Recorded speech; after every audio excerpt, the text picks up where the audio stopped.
"What are you doing?" asked Kakashi fearfully. "What are you doing?" asked Kakashi fearfully. "Isn't it obvious?" "I'm taking away your Sharingan," answered Minato before taking out a kunai to perform the surgery on the man beneath him. "No, don't. Please, Minato-sensei. Obito gave me this eye. It's all that's left of him and of Rin," pleaded Kakashi and struggled to fight him off, but the Junin was too weak to do anything. "You forfeited the right to have this eye in their friendship long ago," replied Minato before effectively pinning Kakashi down.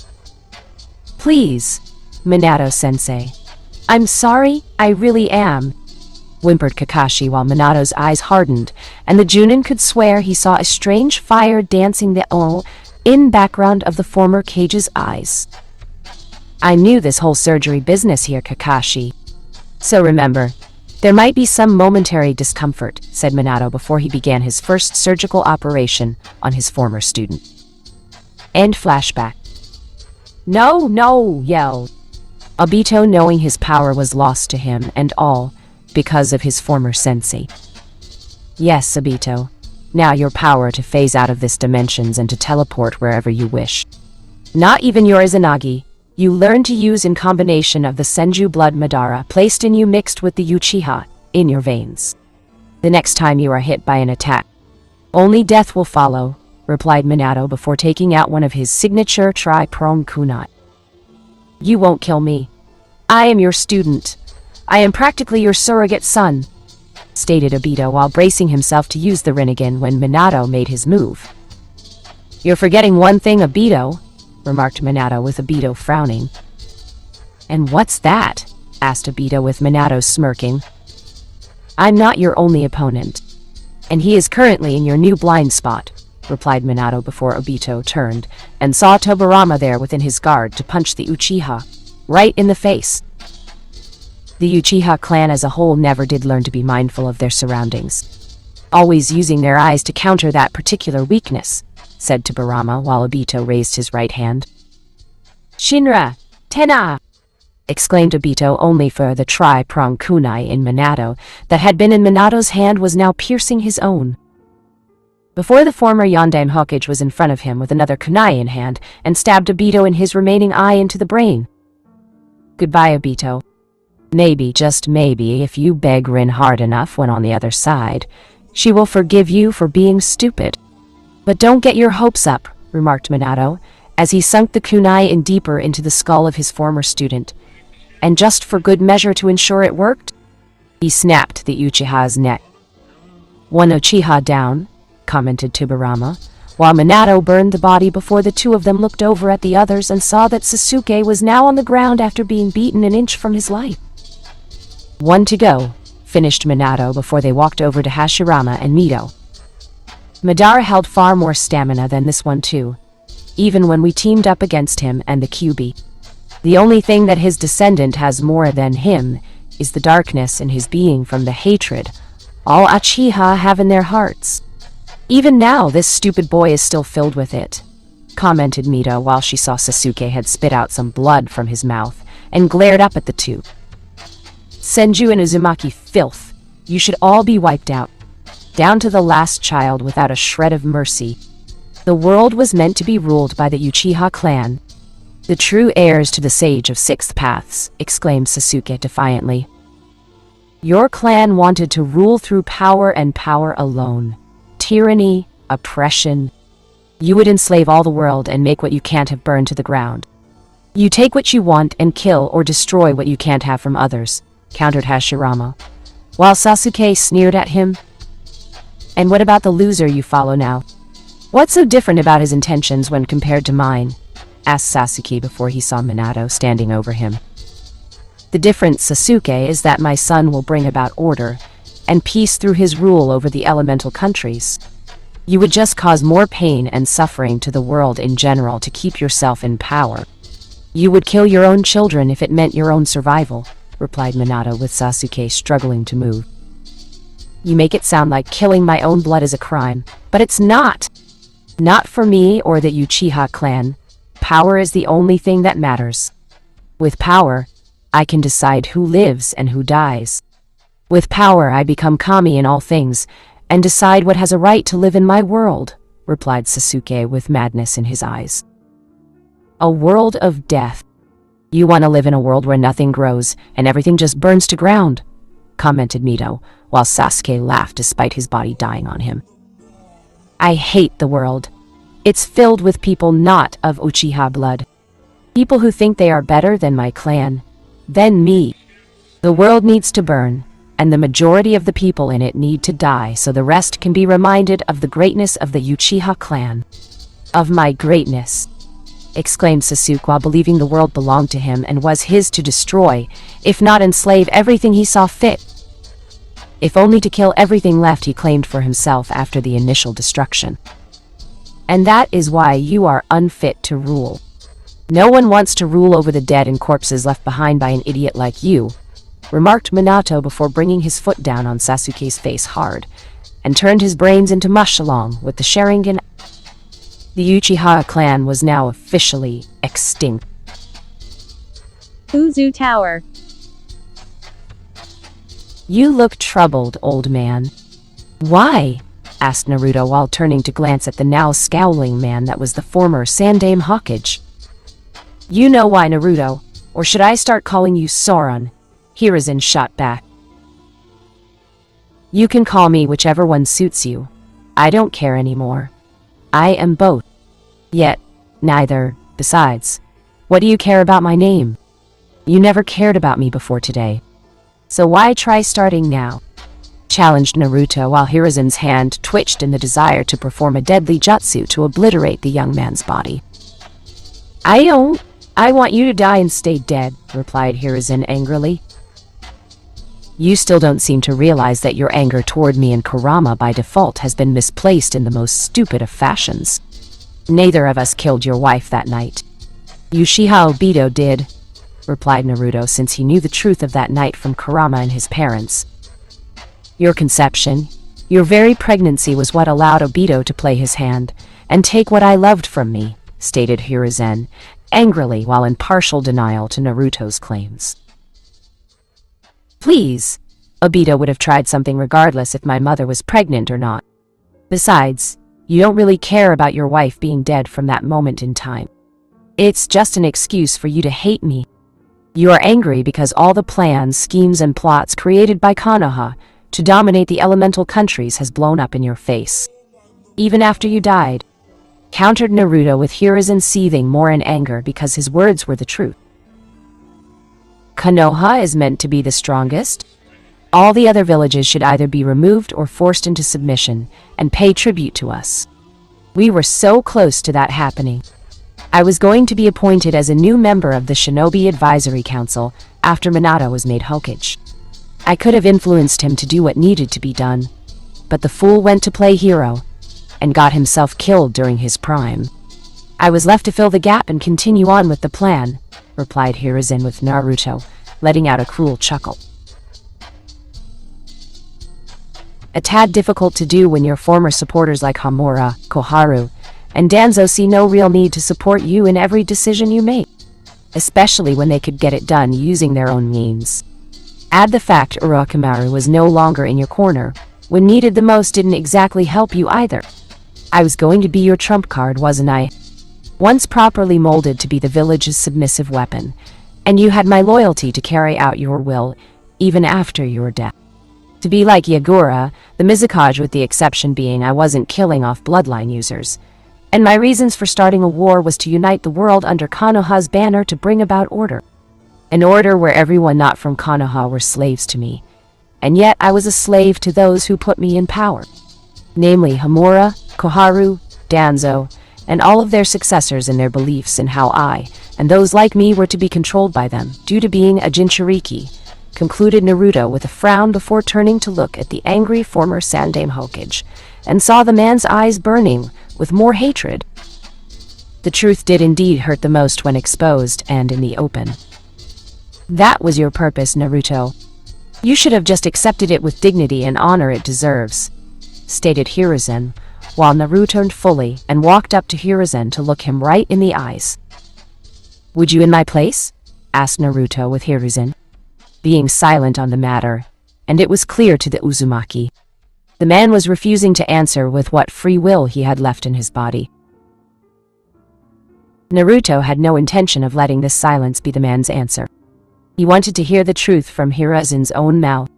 Through the ring of power, Naruto unleashed his will upon the former Hokage, making the man cry out in pain, bringing him to his knees, and to stare up at the burning rage within the eyes of the now angry Uzumaki.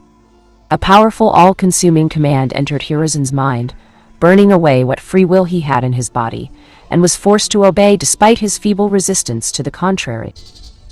Answer me! Answer me now! No, I wouldn't in your place. I would have fought back. Are you happy now? Yelled Hiruzen before he was thrown into a wall by an invisible force of power, and could only feel pain from the action. Hypocrite! That is what you are, Hiruzen. Not the kami, no shinobi. You are the kami, no hypocrite.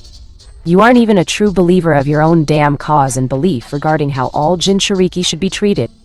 Not that it matters anymore since there are no more Jinchuriki in this world, so the issue is rather dead at this point, remarked Naruto with Hiruzen falling to the ground and struggling to move. You will pay dearly for this, Naruto. You have no right wielding this much power over the other Bijou. Your purpose in life is to be the weapon of Konoha. Not the weapon holder, stated Hiruzen before his face was grabbed by Naruto, who just happened to have an iron gauntlet around his right hand, with the ring of power shining like the sun itself. Enough! I have had it to hear with your words and excuses in regards to my actions when yours are no better. You tried to make me into your personal weapon and failed miserably. I am the weapon holder now, and you are the weapon that I choose to wield against my enemies. You will obey me until the end of time, Sarutobi Hiruzen. You will obey me and kill my enemies. Do you understand me?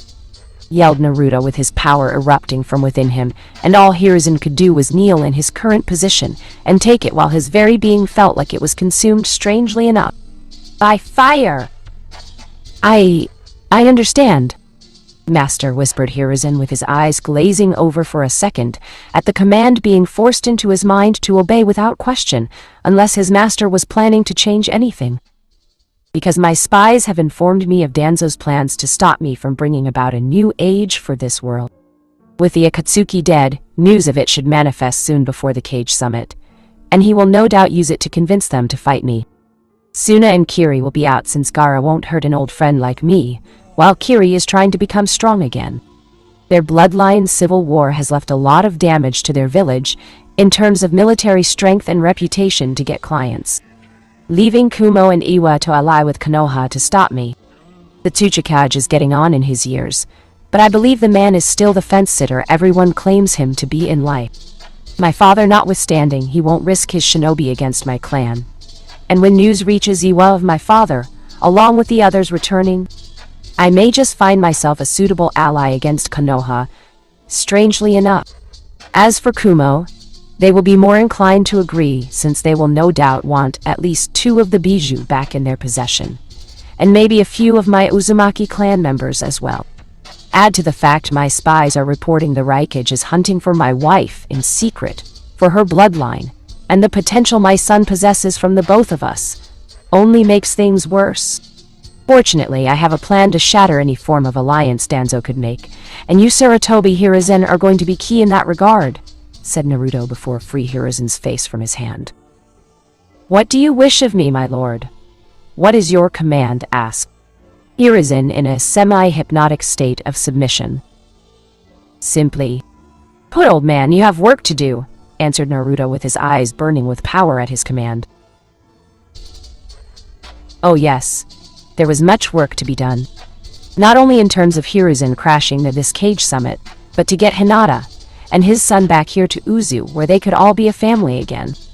Naruto would make sure they were made whole again and bring peace to the world under his rule.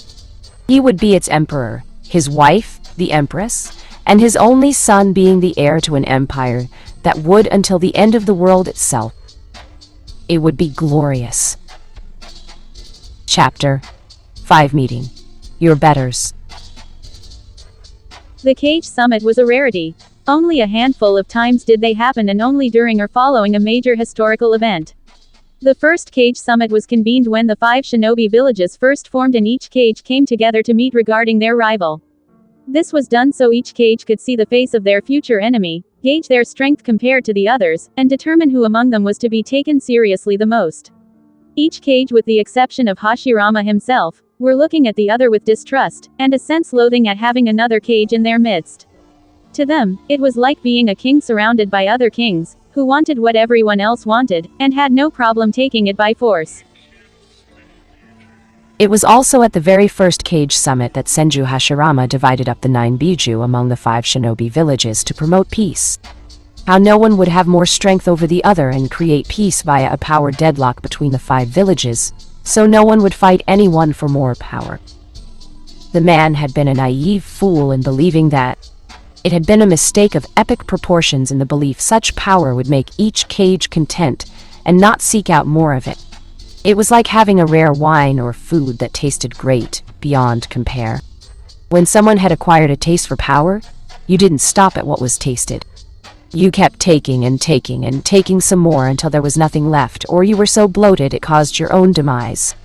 Maybe that was one of the key reasons Hashirama spread the Baiju out to the other shinobi villages, so he wouldn't be drowning in power or his successor becoming some power-hungry asshole like Madara, or someone else who shared his views regarding the Biju being mindless beasts for slaves to obey on command once tamed.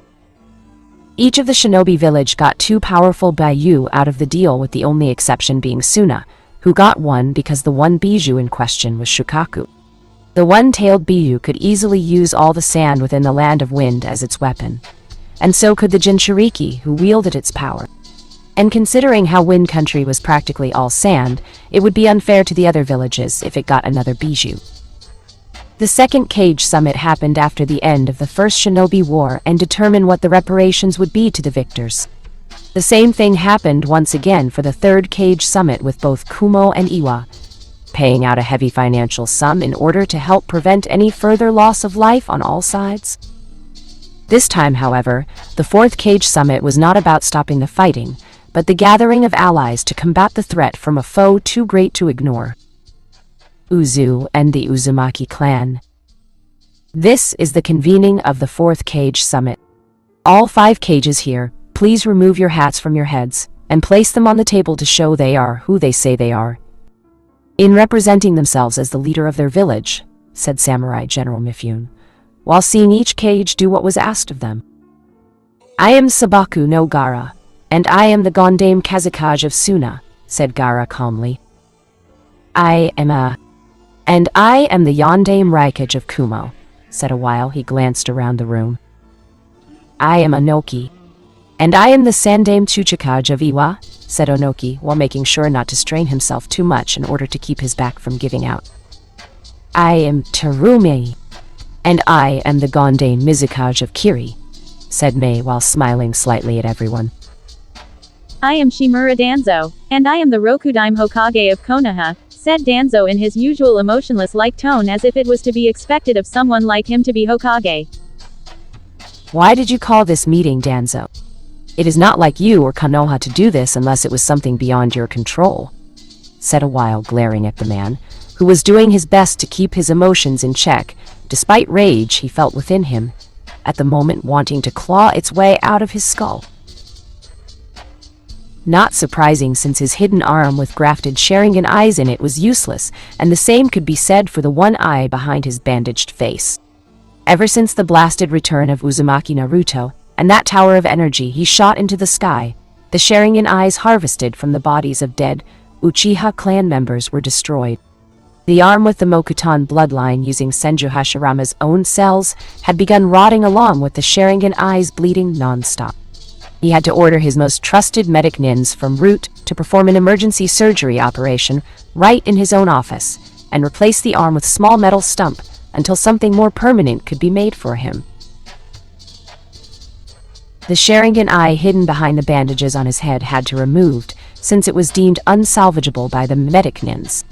They believed there was a strong possibility of a blood infection that could lead to the brain and kill him if it wasn't taken out right away. It was an incredible blow to the Warhawk, since that Sharingan eye was his most valued one, and no other Sharingan from the Uchiha clan members he harvested showed signs of having the same ability.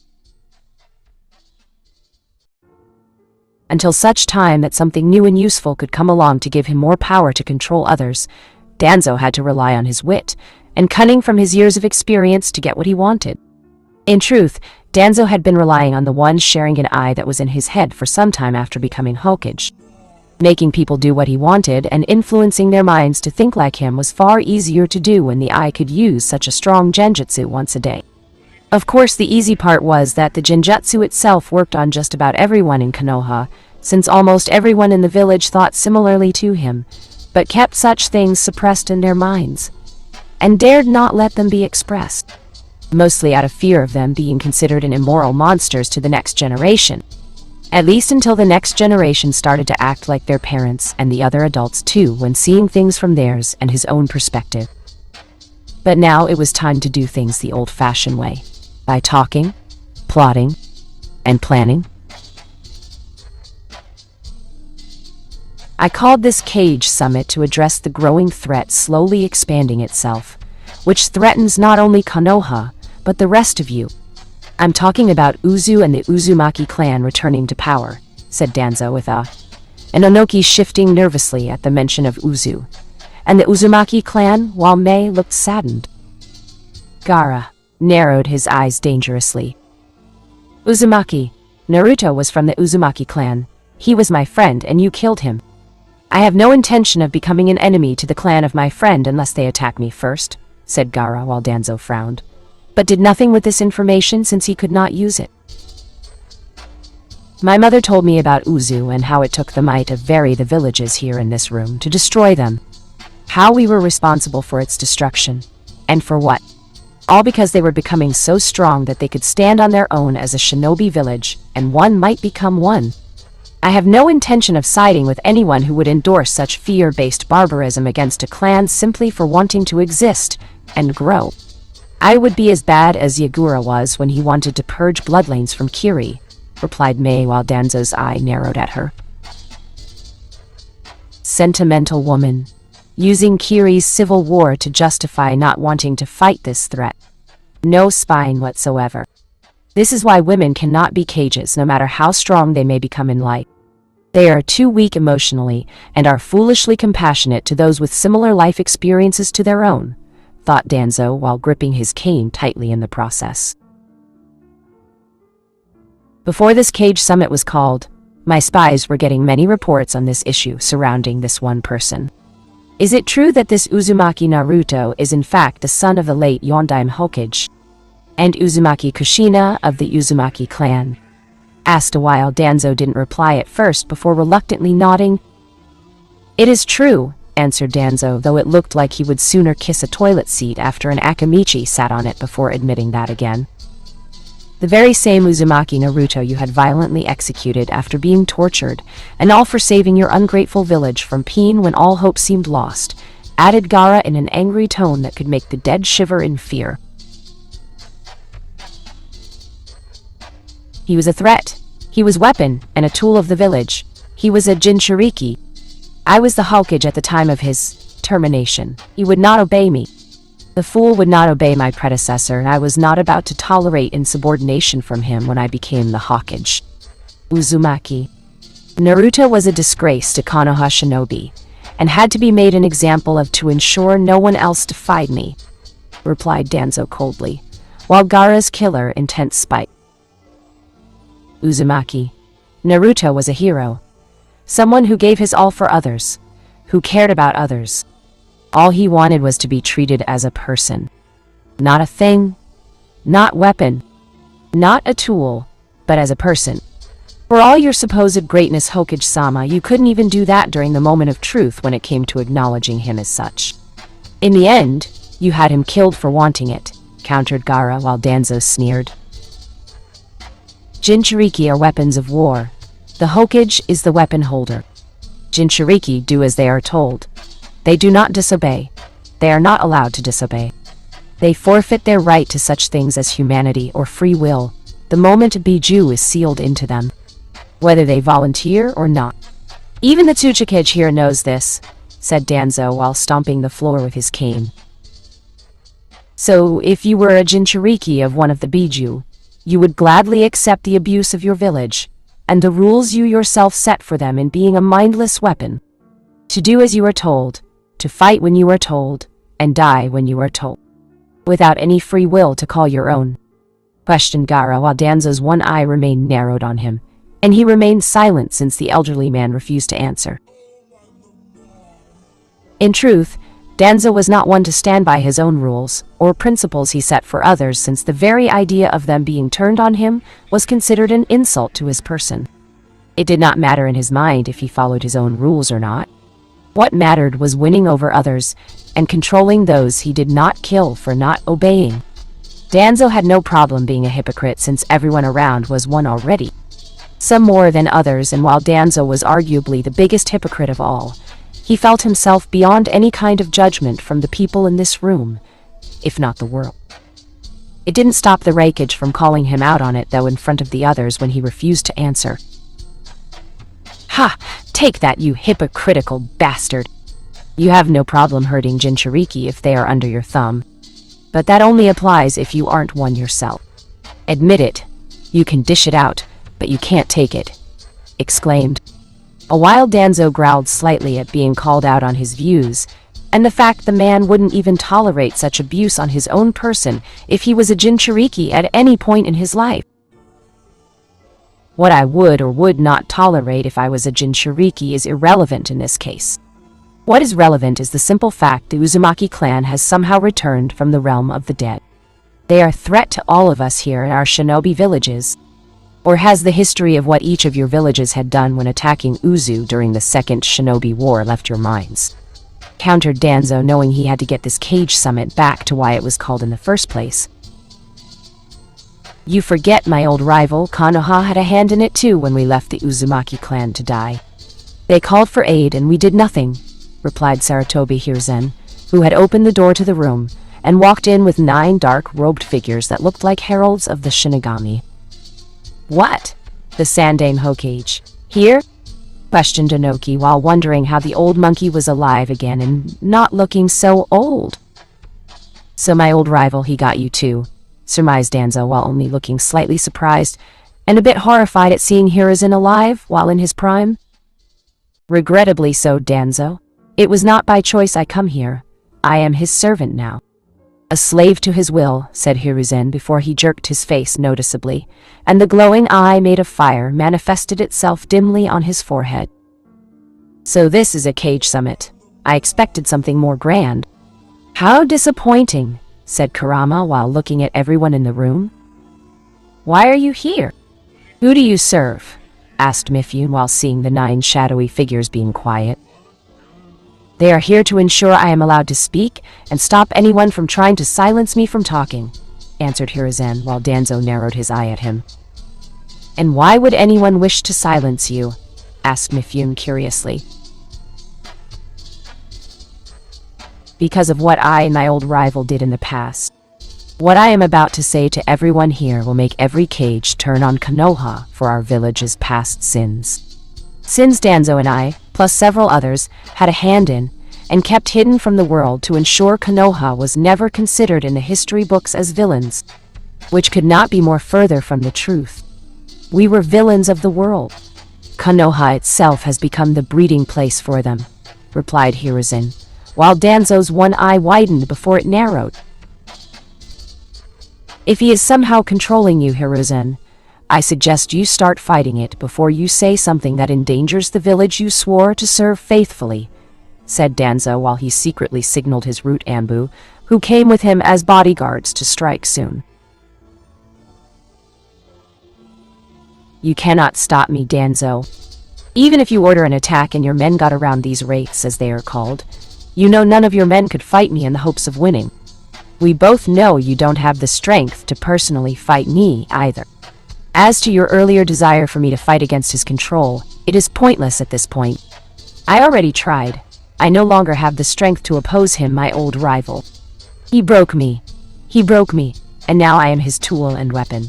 Ironic, isn't it? What we set out to do to him. What Konoha set out to do to him. It has been turned against us, said Hiruzen, before turning his head slightly to address the other cages in the room. You cannot stop me, Danzo. Even if you order an attack and your men got around these wraiths, as they are called, you know none of your men could fight me in the hopes of winning. We both know you don't have the strength to personally fight me either. As to your earlier desire for me to fight against his control, it is pointless at this point. I already tried. I no longer have the strength to oppose him, my old rival.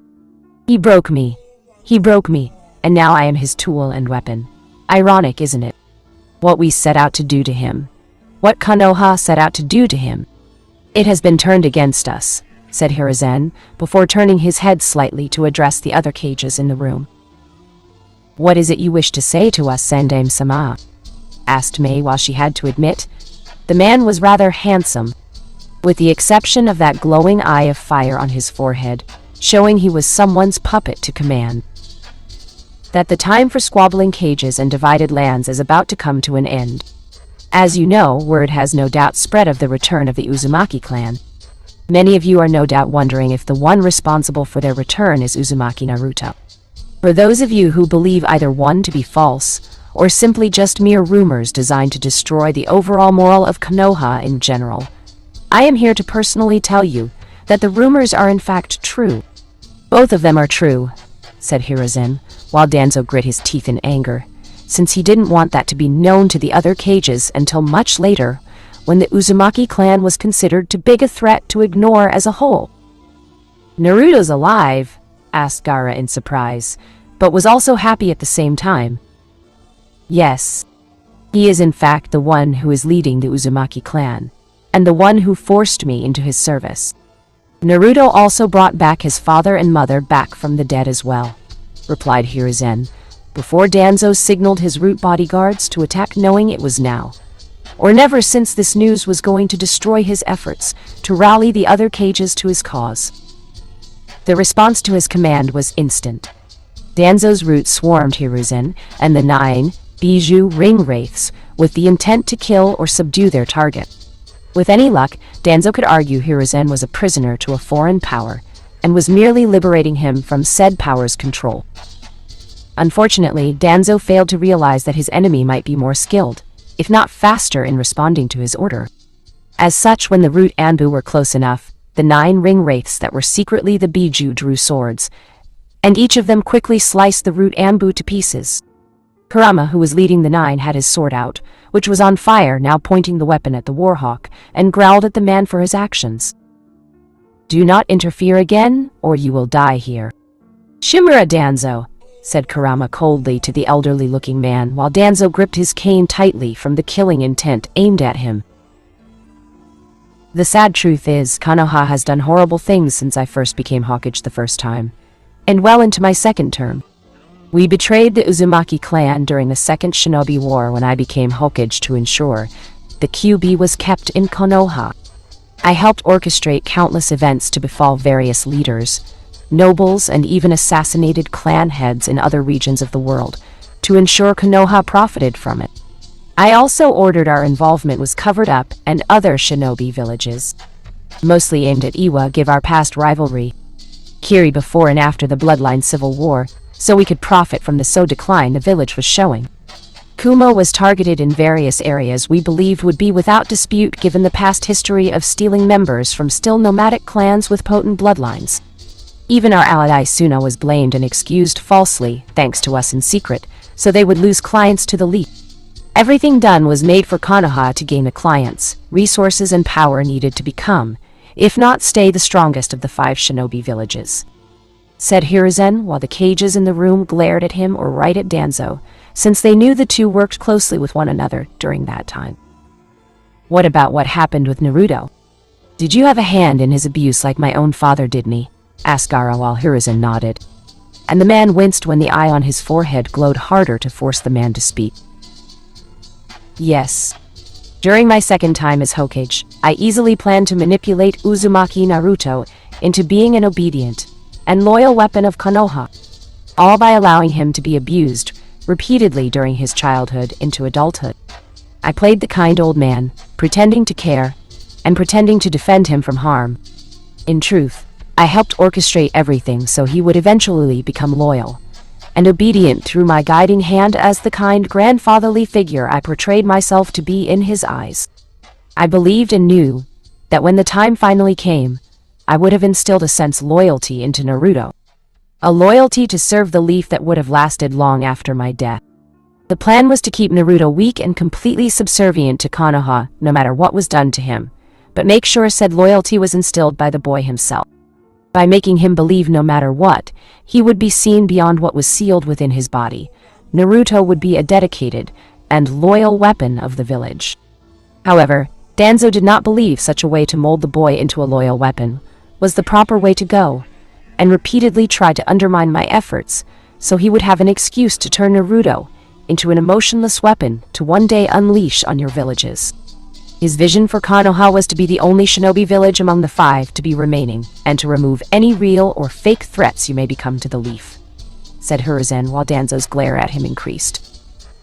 Damn it, Hiruzen. Silence your mouth and fight the demon brat, exclaimed Danzo in a brief moment of anger while he sensed the other cages were not pleased by this news in the slightest. But there is more. The incident with Kumo all those years ago with the kidnapping of Hyuga Hinata was in fact planned by Konoha itself. Only the outcome was to be in favor of Konoha over Kumo, and they would surrender the Nibai over to us to put in a new Jinchuriki of our choosing, added Hiruzen, while it growled angrily since Kumo got a lot of heat for that incident. How did you plan it? Demanded. A while Hiruzen seemed to struggle for a second. It was simple enough. The head ninja sent by you to Konoha in order to finish up the overall negotiations for the peace treaty was in fact one of Danzo's root agents. He slipped into Kumo to spy on your village. The spy was to find out who the 2 Jinchuriki were in the hopes of one day capturing them. If that was not possible, they would be marked for a future Anbu sealing team to pin down and have their bijou extracted into a more suitable host. The plan involved the head ninja stealing Hyuga Hinata, but the head ninja was to be captured by one of our Anbu border patrols just outside of Fire Country, and with the treaty already signed, it would put Kumo in a bad light, replied Hiruzen while just glared at both men, responsible for causing the whole bloodline theft stink to stick to his village, long after he had removed that policy after becoming the rakeage of Kumo. What else is there? Asked Mei while she glanced at Danzo before focusing on Hiruzen. Danzo and myself secretly smuggled out bloodlines from Kiri to Konoha, while making sure the civil war not only continued, but made sure it escalated at various points. We had Jiraiya use his spy network to feed information to both sides of your civil war, knowing it would make things easier for us to gain more bloodline users who fled from the fighting, or steal them since everyone assumed those kidnapped were dead or simply abandoned the war effort itself, said Hiruzen. While Mei frowned knowing she lost many loyal and good shinobi in the Civil War, with some of them dying through ambushes or plans being ruined before they could be implemented. She had long suspected an outside party had done this, but until now, Mei had no proof on the matter until now, and made a mental note to kill Danzo after today, if possible. And Iwa? Asked Inoki while Hiruzen glanced at Danzo. Konoha had several Anbu teams assassinate several high-ranking nobles throughout various countries and planted evidence to make it seem that Iwa was responsible for it. By instigating several of these events, we created hostilities between Earth Country and other countries to eventually bring about the Third Shinobi War. During the times of peace following the Second Shinobi War, I found it was slowly weakening our military forces considerably, and the only way to keep things going was to start another war. One where Iwa was seen as a monster, and with Kumo being an ally, it was only natural that they would join in on the fighting with Kiri, being a wild card at the time. I knew the only way to find a promising successor as Hokage was through warfare, and seeing the end result would produce one among Konoha's ranks who would one day surpass me in terms of strength, said Hiruzen, while the Sandaime Chuchikage scowling. And with the Namikaze whelp, you succeeded spectacularly, said Onoki sarcastically, knowing the future Yondaime Hokage at that time had killed many of his shinobi in the last war. That was the plan. I saw incredible potential in Minato. Jiraiya saw it too, which was why he took Minato on as an apprentice. We focused on making him the strongest Junin of his generation, used the war to bring him to a level that rivaled, if not surpassed mine, and tried to instill upon him our way doing things. But it was there that we hit a major flaw in the plan, and Minato was too kind for our tastes.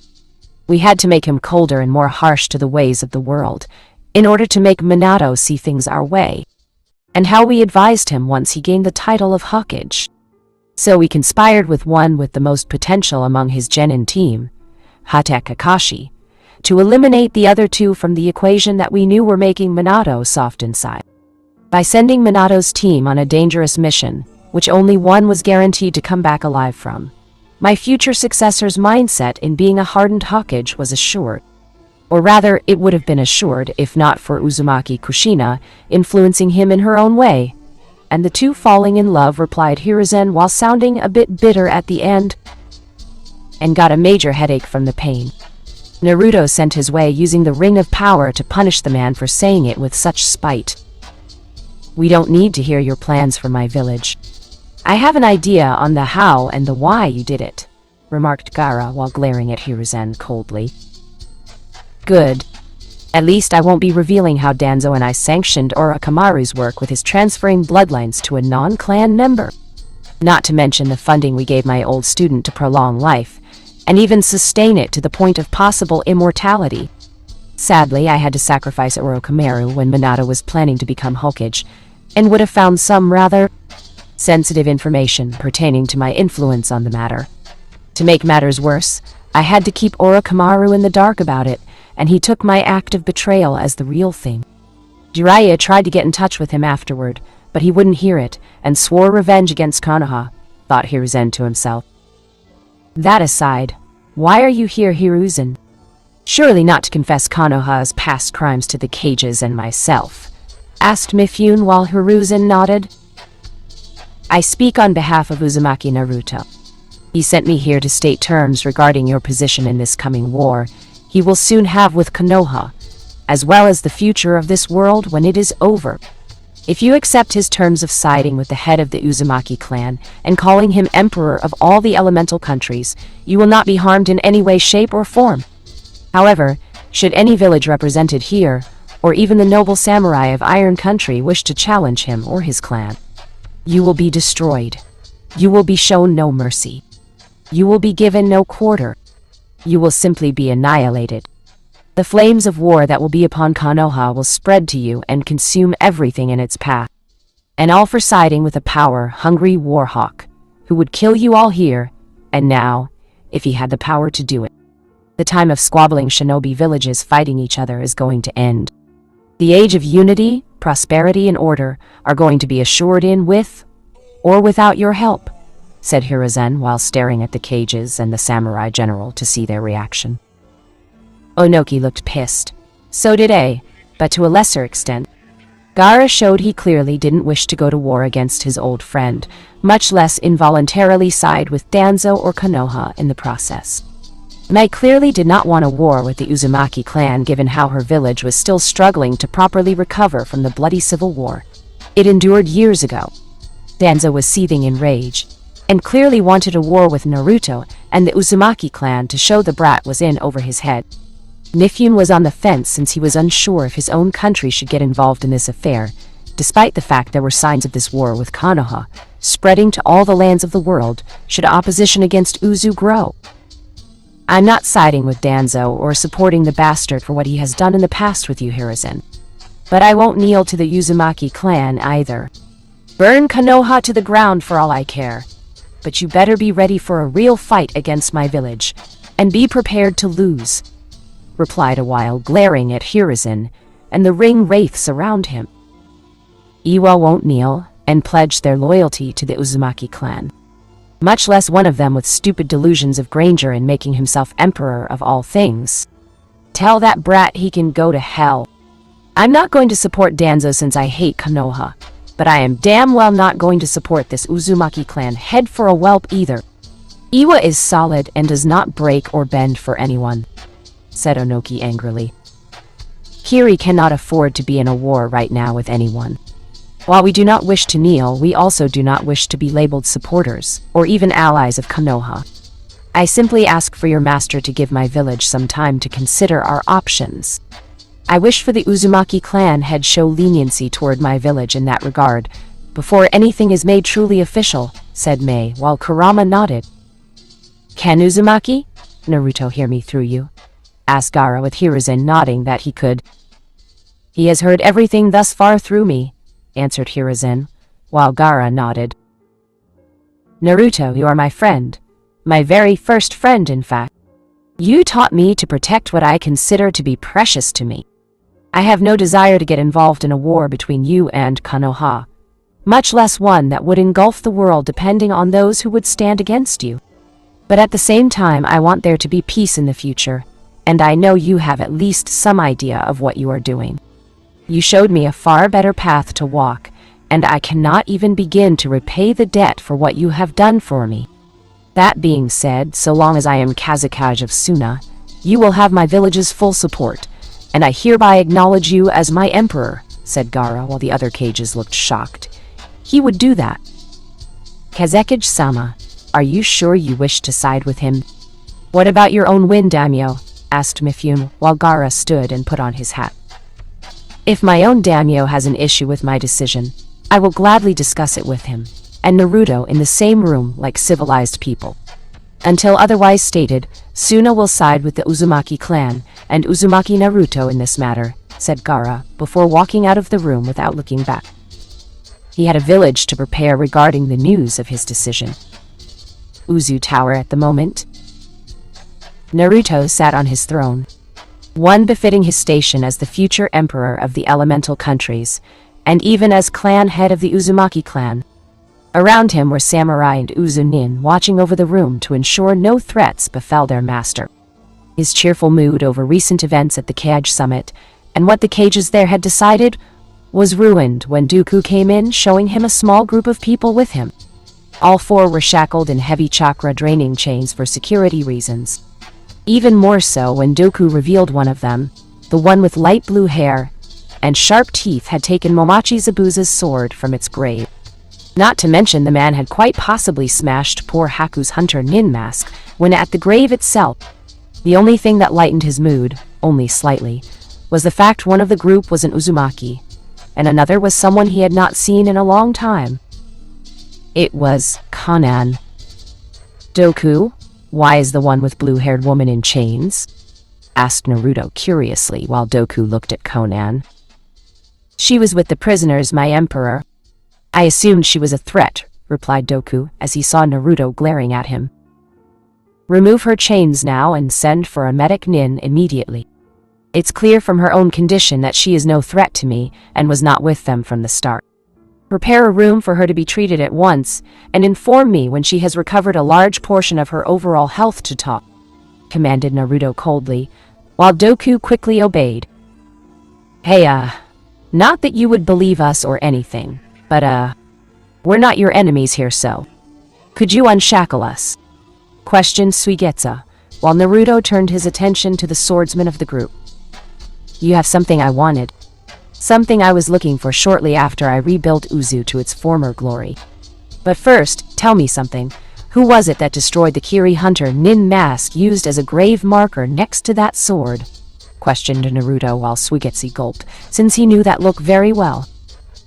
It was the look of a man who would kill you slowly and painfully if you so much as gave him a fraction of a lie. It wasn't me. Honest! It was Uchiha Sasuke. He knew I wanted Zabuza's sword to use in battle, and took me to the gravesite. I took the sword, but that's it. The Uchiha smashed the mask after picking it up and staring at it for a few seconds. When I asked why, he just gave me a cold look and walked away. The jerk acted like whoever wore it had hurt his pride somehow in the past, and couldn't handle it. I didn't pry into it after that, but I never disrespected the mask, said Suigetsu quickly, while Naruto glowered at him for a very long moment. Given those I had sent to deal with him and the remaining Akatsuki have returned to me alive and victorious, I can only assume you abandoned Sasuke. Either during or prior to all of the fighting, commented Naruto while Karen adjusted her glasses. It was prior to all the fighting. We sensed something was wrong when the Baju captured began to stir in the statue they were sealed into. It was clear to us that staying was not in the best interest of our lives, said Karen in the hopes her cousin would see things from her perspective. I see. And what do you hope to gain from coming here to Uzu, cousin? Asked Naruto with Karen looking a bit nervous from his piercing gaze. To be with my clan. My parents told me about it when I was younger before they died. I want to be part of the clan, answered Karen while Naruto narrowed his eyes at her. And them? Asked Naruto while pointing at Suigetsu and Jugo with skepticism. We came here because we acknowledge you as the superior being, said Suigetsu while Naruto looked at him for a long moment. Baka, whispered Karen to herself, while hoping Suigetsu didn't just ruin this for them. I wish to be cured of my problem, Uzumaki-sama. Please help me, begged Jugo before he kneeled from his position in front of the throne. And what problem do you possess that would make you beg so low? Asked Naruto with a hint of curiosity. Jugo has an unstable bloodline limit of some kind. It makes him go insane if pushed in the most simple of ways. It has something to do with nature and communicating with it. I don't know all the specifics. Orochimaru promised to help him with it if he stayed loyal to him. But all the Sannin did was use Jugo to perfect his curse seal, explained Karen for Jugo since she knew all about it. I see.